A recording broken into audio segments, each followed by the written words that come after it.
ప్రాణసంధానముచే లయించిన మనస్సు ఆత్మయనేడి ఒక వస్తువును ధ్యానించడంచే నశిస్తుంది. ప్రాణసంధానముచే అలజడులు మనోచలనము తగ్గి మనస్సు నెమ్మదిస్తుంది. అటువంటి మనస్సు ఆత్మవిచారణ చేయుటకు అనుకూలముగా ఉంటుంది. ఆత్మవిచారణను మొదట గురుముఖత శ్రవణము చేయవలెను.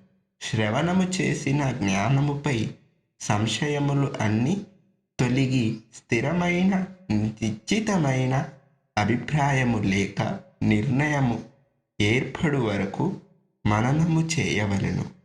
ఆత్మను గురించి స్థిరమైన నిశ్చితమైన సంశయరహితమైన జ్ఞానము కలిగిన పిదప ఆత్మను గుర్తించి ధ్యానించవలెను.